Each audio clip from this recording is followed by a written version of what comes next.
Hello YouTube! This is going to be my daily series where I talk about every deck that's going to be meta relevant in the KC Cup. Alright, I'm going to teach you how to play it. It's a daily series. We're going to go over 4 decks before Friday. And we're going to talk about it. We're going to talk about how to combo with it and what you want to be doing.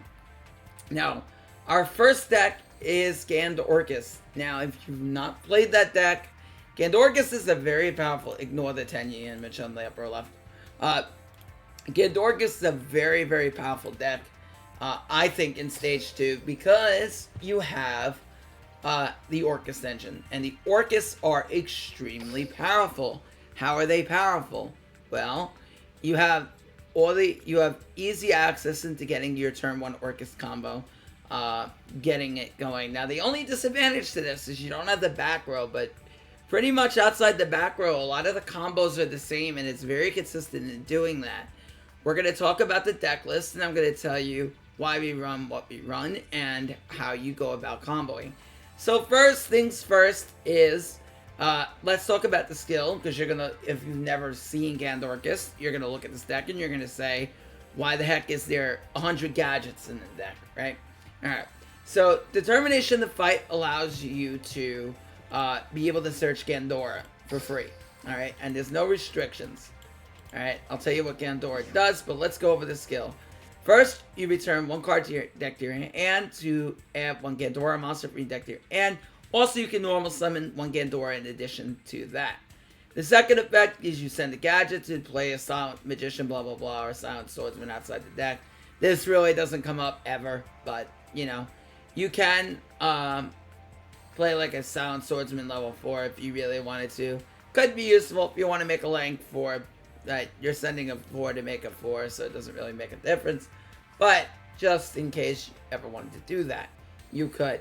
Now, also, this skill can only be activated if you control a deck that has at least 10 gadget Silent Swordsman or Silent Magician monsters. And you have that. You have Silver Gadget, 3 Gold Gadget, and 4 other gadgets. You're green, you're red, you're yellow. Okay. Now, what's very important to know is that those are your 10 gadgets, so keep that in mind. Now, also, your main goal turn 1, the way you're going to see combos to see Gigan. And the way you're going to make Gigan is by having your silver and gold gadget. Any one of these summons gets you an additional normal summon of a level 4 machine. That could be Harp Hard, that could be any of your gadgets. So that's the main way you're going to make Gigan. This, Harp, any combo of any of these Orcusts. You can also hard open your Orcust combo, which is any of your gadgets plus, you know, an Orcust. That can also work. But hopefully you have at least 2 of them. And particularly like a Harp Nightmare, Harp Skelly, Harp Wand, or a Nightmare Wand. You want 2 different ones so that way you can make full field. Which ideally in most cases would probably be Decode Galatea with a Ding Revive. Some cases you'll make Longirsu. I'm going to tell you what boards you're going to try to make against certain decks, but here is, that is the main strategy. And if you don't know what Gandora does, is Giga Race Gandora, you special summon it by discarding 2 monsters. Now this is why you want to summon it with your gadgets and your Orcust, because you're going to pitch your Orcust into the graveyard for combo. And then after that, you go into your setups. And then OG Gandora, contribute summon itself, and then blow up the cards on the field by paying half your life points. So OG Gandora destroys all cards on the field by paying half your life, and you can activate this multiple times per turn. Giga Race Gandora will apply the following effects depending on the amount of Gandoras in your graveyard once you activate the effect. If you have 1 Gandora monster in your graveyard with a different name, you will destroy all the cards on the field. If you have 2 with a different name, you'll banish all cards on the field. And if you have 3, you banish all cards on the field in the graveyard. This is a very good turn 1 extender and a turn 2 combo. And a turn 2 play extender to help enable disruption. So that's very, very good. Forcing your opponent to disrupt or their board gets wiped. So very, very, very good. Okay. Now, the extra deck we run, Decode, Double Galatea, Long Gear Suit, Excidon, Gear Gigant, and 2 Ding Gear Suit. You can also take out a second Ding if you want to play a Nightmare Phoenix. Sometimes that's popular, just to pop additional back row. Could be useful against decks like Altergeist and Live Twin if you wanted to go that route and Rocket. But that's basically that. I'm going to get into some replays, and you're going to see that this deck is very, very strong going first or second. Also, your most powerful card going second is Orchestrated Return. Some people may cut some amount of like a OG Gandorcust play 3 copies of Orcus Return because of how powerful it is going second. And I could see it because like you drawing it to return is the main way of getting an extra card, which allows you to basically help break your opponent's boards going second. Now, Gandorcust is a deck that you really need to be a good pilot on because it has a lot of similarities to Odd Eyes Orcust. You can check my video. I'll leave that in the description below. That deck is neutered, but if you want to get some ideas on some of the lines that are going to be very similar, some of the end boards, you can check that video as well. But the main important thing here that you need to understand with Gandorcust is that Gandorcust is a deck that you have to be a good pilot on. And because there's a lot of intricacies, especially with shuffling Nightmare in at the right time, making sure you have a symbol in the deck, that could cause you to lose games. But the upside of it is Orcust Engine's still very powerful. Turn 1, you can beat a lot of decks, and turn 2, you can play through Disruption. So it has quite a balanced way of winning games.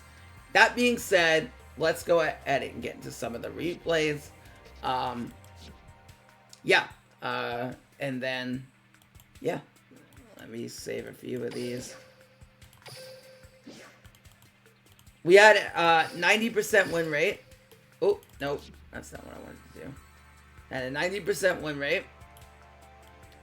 So, yeah. Overall, really good. And this is a deck I could possibly be maining in stage 2. So, hang on for that one, I would say. Okay. With that being said, oh, I keep clicking on the wrong thing. Here we go.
Okay, so I know those replays went super fast. I wanted you to kind of see how the combos kind of sped through. I'm gonna make a video that showcases all the lines, but I also don't want this video to be too long. I want everyone to be able to watch it. But yeah, if you like this video and you want to see more, I'm doing Gandorcust the Cog tonight. Make sure you follow me on subscribe to my YouTube channel. If you want to see the Cog climb, subscribe. You can watch it right here, or you can go onto my Twitch. So either way, yeah, like, comment, subscribe, enjoy the video. I have a new video coming out tomorrow, which will be on a different deck, probably about Live Twin. So yeah, until next time, this is your boy Sean Matrai, signing out. Bye, YouTube.